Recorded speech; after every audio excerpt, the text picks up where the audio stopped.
The axon terminates at specialized structures called synapse.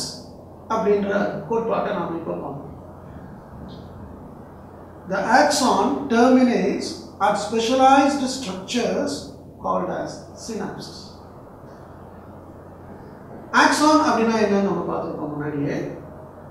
ஒரு நரம்பு அணுவுடைய கால் பகுதி. உடம்ப வந்து சோமான்னு சொல்லுவோம். அந்த பகுதியை வந்து ஆக்சான், அதுல இருந்து வரக்கூடிய ஒரு நீளமான கால் பகுதியை ஆக்சான் அப்படின்னு சொல்லுவோம். இது நீளமாக வரும்.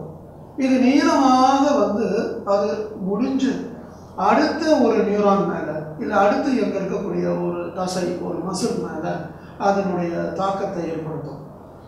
இந்த ஒரு நரம்பணும் இன்னொரு நரம்பனோடு இணைகின்ற அல்லது ஒரு நரம்பனும் ஒரு தசையோடு இணைகின்ற ஜாயின் ஆகக்கூடிய சங்கமம் செய்யக்கூடிய இரண்டு முக்கியமான தன்மையுடைய நரம்பனோடு தொடர்புடைய பகுதிகள் சங்கமிக்கும் அந்த இடத்தை சினாப்ஸ் என்று அழைப்பார்கள். சினாப்ஸ்னா என்ன?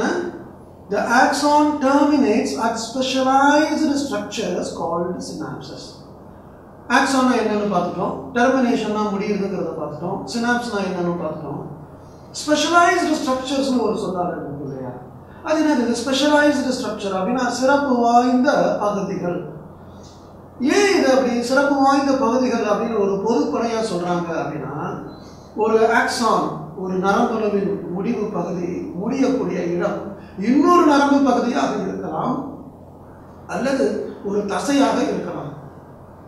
ஆகையால் இதையும் சொல்லலாம் அதையும் சொல்லலாம் அப்படின்ற அந்த தன்மையினால பொதுவாகவே ஸ்பெஷலைஸ்டு ஸ்ட்ரக்சர்ஸ் சொல்லிட்டாங்க. ஆகையால் axon terminates at specialized structures called synapses. Axon ஒரு நரம்பணுவின் பகுதி இன்னொரு முக்கியமான பகுதியோடு சங்கமிக்கும். அந்த சங்கமத்தின் பெயர் சினாப்ஸ்.